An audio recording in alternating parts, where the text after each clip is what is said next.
right, everyone, welcome back to Navajo Tea Time. And this topic is tax season because it's everyone's fun, favorite time of the year, taxes.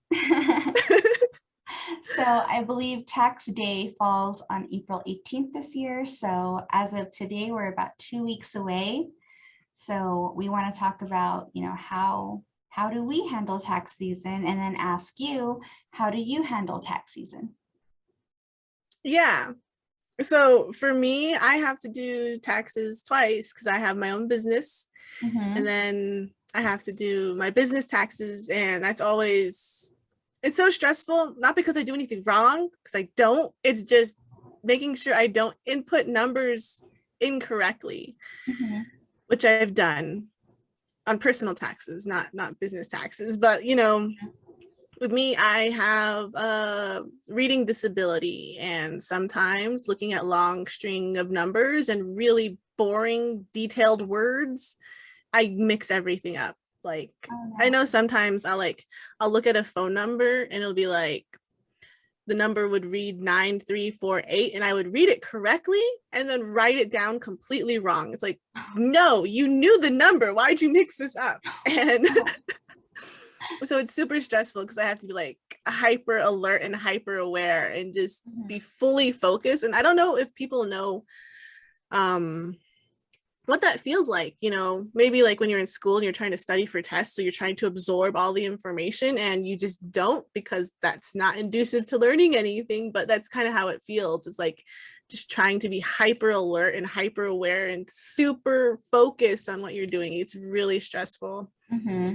And then so after my business taxes are done, I go to my aunt who has her own tax business, and I let her deal with the business tax. Mm-hmm. So I don't have to deal with it. And as of recording, I still need to go see her because you need to make time to get to people to do taxes for you. But what about you, Adrienne? How do you deal with taxes? I already filed my taxes. I try to file them as early as possible. So we were good to go. We were on it. We got our W-2s early, like at the end of January. We filed in February, and then I was cleaning up this like junk drawer, and sometimes I throw like mail in there, and I found a tax document for $2,000 that we received, as I guess it would be counted as income. And I was like, crap. So we had to go and like contact, the IRS, and we had to, like redo it. We had to update our taxes. And so it sucked too, because we were like, yeah, we're gonna get a return this year. And so I had budgeted everything out, like this is what I'm gonna pay off and this is what I'm gonna spend it on. Like it was all ready. I knew how much we were gonna get back. And then I found that document and I was like, oh my God. And I was just like, great. So we had to, redo it, update it. Yeah, and that sucked. And so of course, like now we don't know when we're getting anything, because they're just like, because it was crazy when we first did it. We got this immediate response, like your file, or it's been reviewed, it's all good to go, it's been accepted, your return will come on this day. And I swear to God, like a week before it was supposed to hit, I found that document. And I was like, man. And so now they're not even responding. It's like, we don't even know what the status is. I'm like, man, this sucks. So anyways, yeah. Yeah, I know my mom used to do her taxes really early, like in January, and get it all done. But like with us, we have to wait for the business tax to go through, and we have to wait for everyone to send us our W-9s back to us. Yeah. Just so we have the files on record and everything. And it sucks waiting on other people to send you the documents you need to file your taxes. I know. Yeah, this past year we didn't do any contracts, so it was pretty quick. We just, we track all of our income and stuff through QuickBooks, and so it was pretty easy. And because we didn't do any contracts last year, it was pretty clean. It was, straightforward. But yeah, we'll see if that gets more complicated this year. But yeah. I mean, we do I nothing but contracts. I know, I can imagine. Jeez. Yeah, I think the way we do it, it was all just sales, you know. That's all we did this past year was our sales. We did pretty good too. I'm really proud of us. Oh yeah, that's something I was gonna share. So Yahuaca Knowledge Distribution celebrated 5 years in business. That's So cool. I know 5 years. It's a big deal. So this is something that some people might not know, but oftentimes they say that there's like a window for a business. Usually it'll like, you know, sink or sail within 5 years. And it's all dependent on, you know, what you put into it and the connections you make and the support you're able to garnish, and of course your methods and your team. But that 5 year period is kind of a precarious time. It's really hard, and you're learning as you go sometimes too if you don't have a lot of mentorship in place. So hitting the 5 year mark is a pretty big deal, especially to me, because I've seen businesses, you know, go under within that period. And so I'm really proud of us that we, you know, we made it through.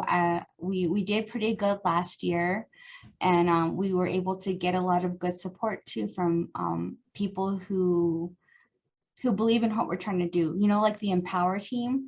That was awesome. We joined an accelerator last year, and, you know, being able to be a part of that cohort, the 2021 cohort, was awesome. It really did help us. We got a new website out of it and a lot of great mentorship.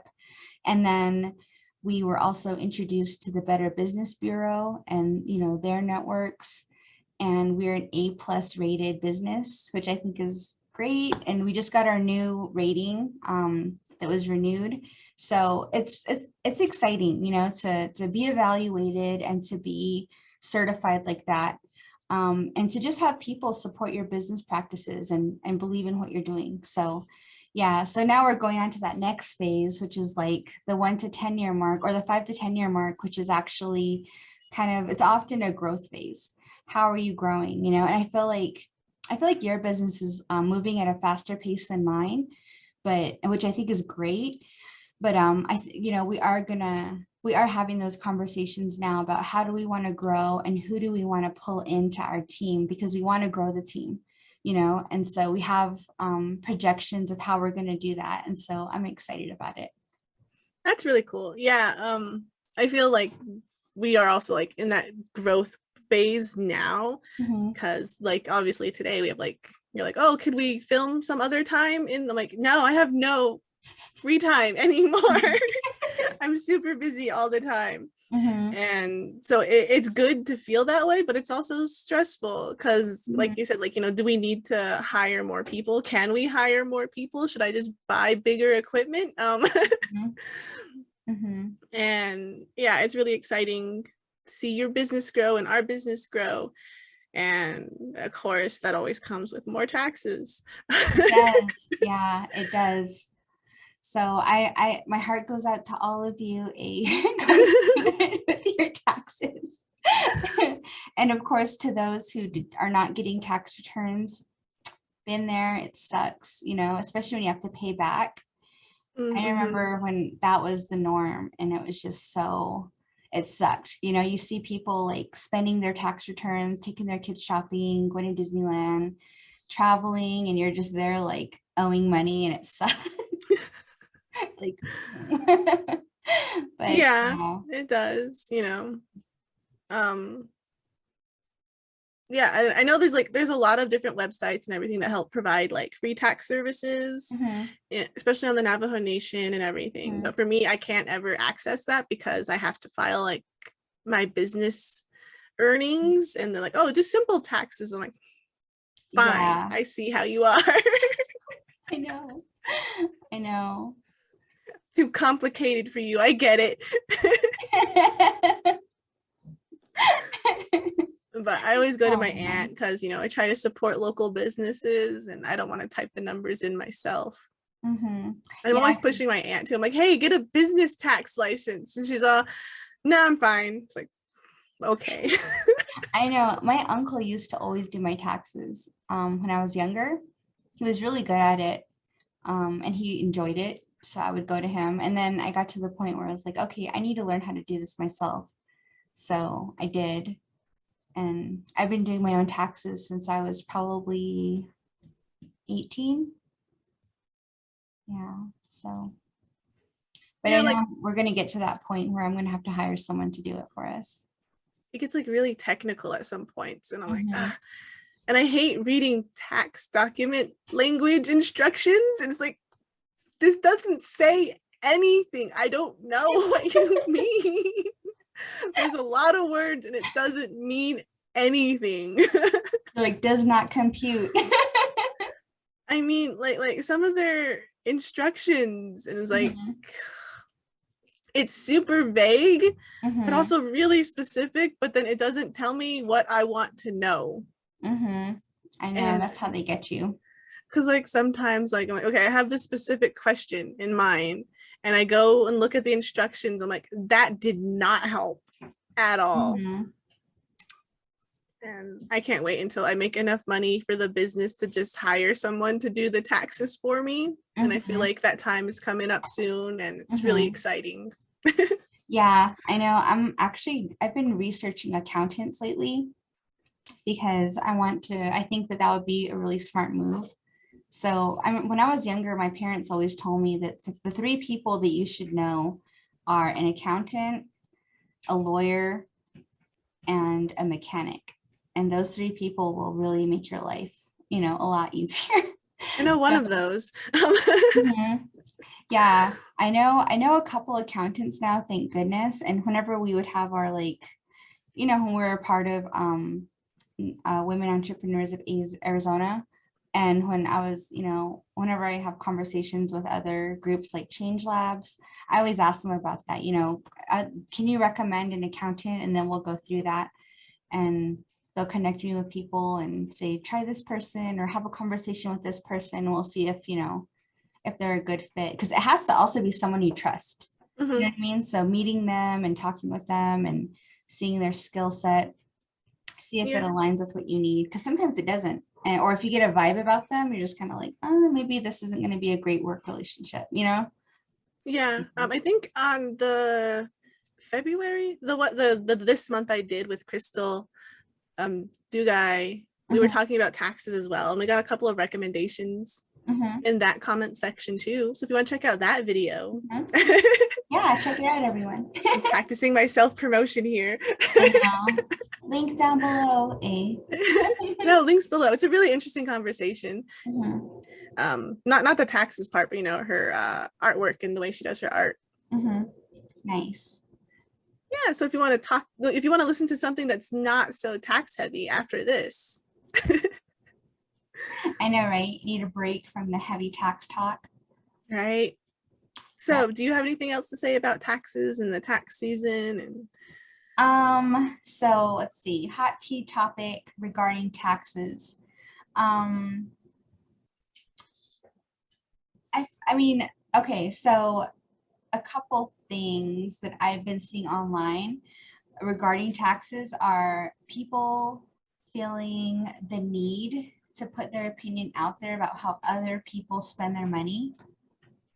I don't know if you're seeing stuff like that, but I've been seeing stuff like that where people are like, I think people should do this or that with their money. I think people should spend their money on A, B, or C instead of, EDF. You know what I mean? So I don't know. So anyways, I guess one thing that I wanted to ask you about is something I asked you before about the ARPA checks is do you budget out your tax return? Or if you're getting one, do you budget it out? yeah, of course I do. Mhm. Um, You don't I mean, just go on a I say shopping of spree? course I do, but like it's something some people don't think about. That sounds elitist. Just kidding. I'm just teasing. No, no, it doesn't. Whatever elitist means, I don't know words sometimes. But it goes with I think with me, with my personality and the way I like to organize and think things through. Mm-hmm. for me, it's like, yes, of course I do. Mhm. Of course I do. Yeah. My OCD of planning and organizing and making sure there's no surprises. Of course I do that. Mhm. And if other people don't, that's fine. I don't care what people do with their money. It's their money, whatever. Mhm. That's not my problem. That's how I think about it. And I've also seen other people think, well, you should spend your money on this, or you should spend your money on that. Even I believe the people who are the controller, the house of the controller, house of the controller, or whatever the title is. And I saw them like, well, you should spend your money on this and you should spend your money on that. And we would like you as the Navajo Nation to spend the money we're giving you on this. Mhm. And my initial reaction was like, it's my money. I'm going to spend it how I want. If I'm Yeah. going to blow it on hot Cheetos, whatever. It's not your money anymore. Oh my God. Have you tasted the hot Cheetos puffs? No. Oh my God, they're so good. So I've always been like anti-hot Cheetos because I didn't want to be that girl, that Navajo girl. But then my daughter bought a bag and then she forgot them when she went. And I was home alone and I was like, So I tasted them and they're so good. I'm like addicted to them now. So I'm like, you always kind of become what you despise, you know what I mean? Not always. That's my luck. It's your guilty pleasure. It's okay, I make fun of things and then I end up becoming that thing. So I have to be really careful what I make fun of. It's horrible. Well, let's just start making fun of the billionaires, right? I know. Oh, these wealthy people, these wealthy Navajos. Ew, you're all then you're all bougie like 10 years later. All disconnected. Self-fulfilling prophecies. Disconnected and annoying. God, I just come back a Republican. Just telling everyone how lazy they are. God. I think one thing that comes up a lot, especially around taxes, is like the super wealthy people or whatever, they don't pay the same percentage as us common folk. And I don't want them to pay more. I just want them to pay the same. So if everyone pays 2%, that's fine. If everyone pays 10%, it's the same all around the class. I don't care how much they make or whatever, as long as it's the same percentage. Yeah. And then you always hear the argument, well, if they get taxed more, then they're just going to up their prices. I'm like, they're upping their prices anyways. I don't think it's going to matter that much. I don't think they even know what they pay in taxes. They just know they don't want to pay anymore. There's a lot of people that find ways not to pay taxes, especially the wealthier you are. Usually that's going to be one of your big missions. How do I get away with not paying taxes? You know what I mean? That's like, there's a whole industry based around that where, people are hired to find ways to get tax write-offs. So yeah. Yeah, but like I said, like everyone gets paid pays the same percentage. That's fine. In an ideal world. Not even in an ideal world. It's like that's just that should be the norm. Like ideally, we wouldn't pay taxes. But roads need to be made and schools need to get paid for, electrical lines need to get placed. I know the purpose of taxes. And if we had more of a say of how those taxes were utilized, I don't hate paying taxes, honestly. It's just something you have to pay in my mind. But if we had more control over it, I would be more enthused about it. Yeah, you kind of have to be a part of a certain group, and you also have to believe in the system that, the whole voting system and the election process. And I know there's a lot of people that don't. They have no faith in it at all, and they just kind of opt out. They're very apathetic. Proper adjective. Yeah, they're just kind of like, wait, what'd you say? Apathetic. Yeah. I thought you said pathetic. I was like, oh. Dang, Chelsea. Not nice. No, it's apathetic. Like I see apathy everywhere on the Navajo Nation. And it's really hard to care. It's like it's exhausting to care. And I was an anarchist for many years. And now I take part in this process that I criticized and ridiculed for so many years. And it's really hard because that too is an internal conflict. There are times when I'm just like, man, none of this freaking matters. This is stupid. You know what I mean? Like, why am I even bothering? and then it passes. But I go back and forth, you know, and I'm just like, I get really frustrated with things. And then I just feel like, you know, throwing everything up in the air. And then there's other times it's like, oh, we got to have hope in something. You know what I mean? Like, No, you don't. what if our actions really do matter? You know what I mean? And me opting out allows for bad things to continue to happen. Mm-hmm. So I got really into, like, I registered as a Democrat a couple years ago just so I could vote at 45, because I was like, oh hell no, not on my watch. You know what I mean? Because I saw how many people didn't vote and it affected, you know, that election. And so I was like, okay, so I registered as a Democrat and now they won't leave me alone. They send me text messages and emails and they want me to donate. I'm just like, oh, and I switched my party back to independent. But they still have my information. So I'm just like, oh, leave me alone. I hate that you have to like commit to like a party. And because like I don't fully believe in Democrat, I don't fully believe in the Republicans, I don't fully believe in independent. I think independent even has like a list of like beliefs. Like it's not truly independent. It's like independent is its own category. I'm like, that doesn't make sense. I want to be unclassified, unidentified. You know, it's like I'm very like per person. And then even if you did that though, you wouldn't be allowed to vote in certain, you know, at certain times. And I think that's BS, you know, you have to be one of the main parties. Yeah, that's like, and like it's like, that's point. not right. I don't like that either. I'm like, what the hell? Anyways, so back to taxes. So another it's all interconnected though. It is, yeah, it is all interconnected. So I was going to ask you, when you are budgeting for your family, like is there like a certain percentage that you use like for debt, another percentage like for bills, another percentage for savings, another percentage for spending? Do you break it down like that? Or what's your method? So I usually get big ticket items, you know, like paying for propane, because you have to pay a whole lump sum up front. And then the only debt I have is my student loans, and I really haven't had to pay much attention to it for the past few years. And I know I'm going to have to start paying them back in May. I just saw that email, so I'm like, oh, I got a budget for that now. I was like, great. I don't feel so bad about my student loans because I'm actually using the degree it paid for. And so I don't feel that bad about it. I know there's some people who are like, I got this degree and now I'm like doing something completely different. I'm like, that kind of sucks. But, you know, I'm actually using the degree the loan paid for. So I need to start budgeting for that actually. But I know these first few months have been very busy for me in like family settings and work settings. And I just need a little mini vacation. And so I'm going to use some of the money. It's just going to be a weekend away, you know, try not to work or think about work, but you know me, that's probably not going to happen. Oh, you got to try. Just unplug, throw your phone away or something. Yeah. Oh my God, I'm happy for you. That's good.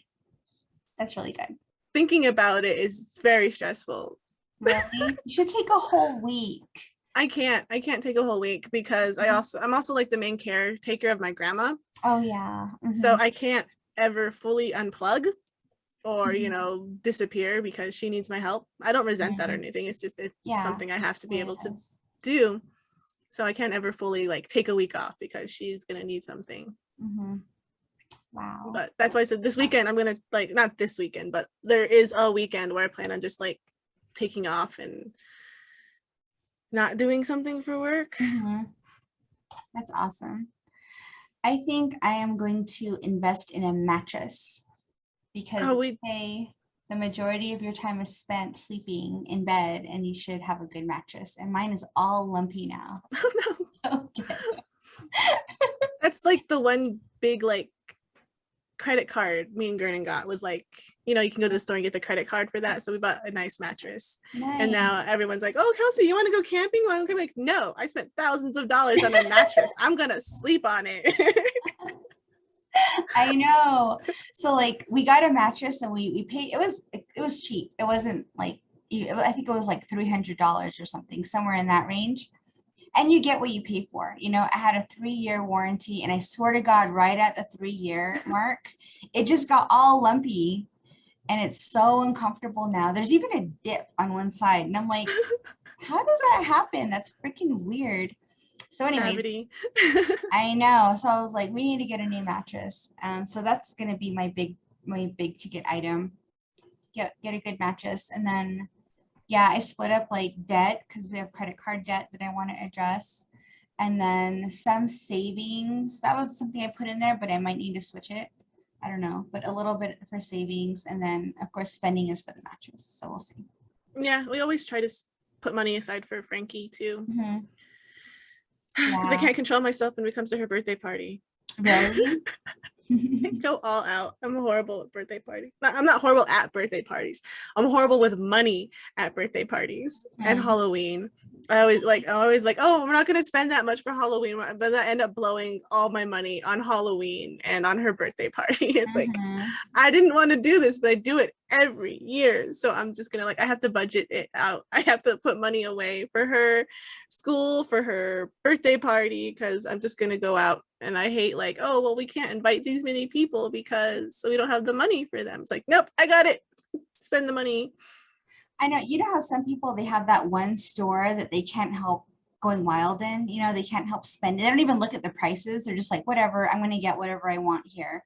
And I think for some people that's like Walmart, others it's like Target, some people it's Best Buy, or I don't know, Sportsman's Warehouse. Mine is Spirit of Halloween. Mm-hmm. Every year, and it's ridiculous. And I'll be getting my, you know, like my freaking receipt is so long every year because we have, because I take the kids and I'm just like, you know, Halloween. It's Halloween. It's like the most important time of the year. That's like my one store. Yeah. Every other store I budgeted out. I'm very careful, but when it comes to Spirit of Halloween, I'm a mess. Mm-hmm. I always try to come up with a theme and like these are the items you can get. You know, you need more spider webs, you need more fake blood, you need maybe 2 or 3 more skeletons. That's all you're gonna get. And then I'm like, ooh, look at this pretty thing right here. You know, like I need a wolf mask this year, or yeah, I don't have this hat. Yeah. I know I went shopping with my friend around Halloween because we happened to be we were down in Phoenix for a concert, and it was right before Halloween, so we went around and I was watching her build her costume, and she's like really creative, so she was like just buying the basics that she needed, and then she just like made everything really intricate. She was like sewing and beading and, you know, like building a costume. And we were going to like Goodwill and thrift shops, and I was like, dang, you know, like if I just like, I'm not that person. I don't have that skill set, you know, I can't sew like that. So I just go to Spirit and I buy the whole thing, and I'm like, done. And then I know yeah. And then afterward, I'm just like, oh my God, I did it again this year. Like every year. Like I always try not to do it, and I always do it. It's yeah. So taxes. Oh yeah, so taxes. Wow. Yeah. All right. So that was, I guess, you know, contextually, it went into it. Yeah, money management, it all falls into that. So, all right, last thing before we end the topic, what's your pet peeve around, or yeah, your pet peeve related to tax season? The language in the instructions.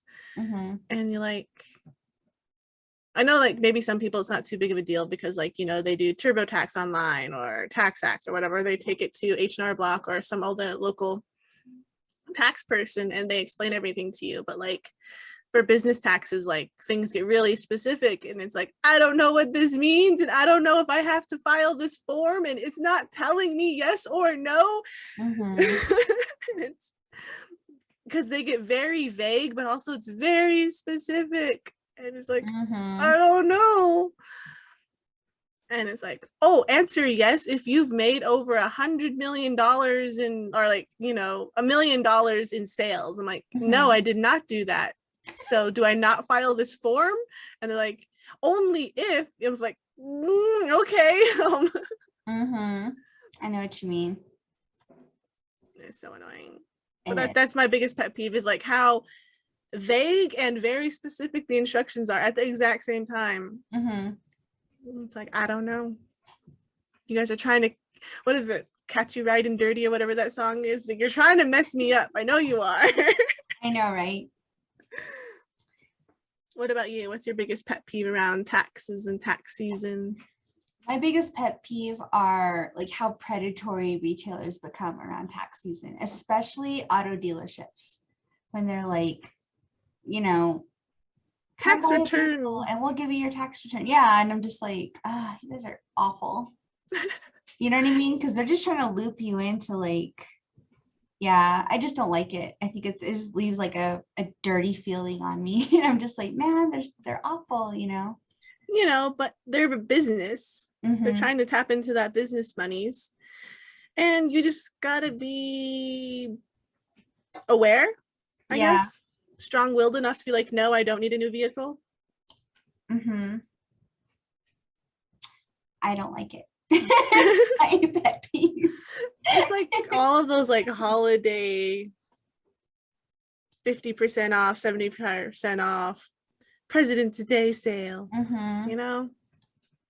I almost got looped into a President's sale or President's Day mattress sale. And then that whole thing happened and I was like, dang it. And then turns out a week later, they're running the same deal, same percentage off. You know, it wasn't really a sale or anything. I'm just like, man. So anyway, we'll see how much longer I can last on this one mattress because it is so annoying. Like we were traveling this past week and we stayed at this really nice motel and they had an amazing mattress. I slept so good. And I was like, man, you know, then you go home and your mattress is all lumpy. Like, yeah, that was my last night. I was like, man, I miss that mattress. For sure. All right, everyone. So I hope your tax season isn't as stressful as mine was. And I hope you guys get monies back or you don't have to pay anything or, you know, you're doing good. Yeah. And all you baby daddies, take your kids out. Don't be cheap. Just saying. That's my pet peeve too. What? Like parents that don't take care of their kids, like for the majority of the year, and then they get a tax return and then like they spend it on just themselves. They don't like take their kids out. I don't know. I'm just like, yo, take your kids out. Get them pizza. Do something nice. You know what I mean? There was that one meme, was like, I never even knew when tax return was. All I know is that my mom came home with KFC. Right? I know. And kids love pizza and it's inexpensive. Do something right. All right. Bye, everyone. All right, bye.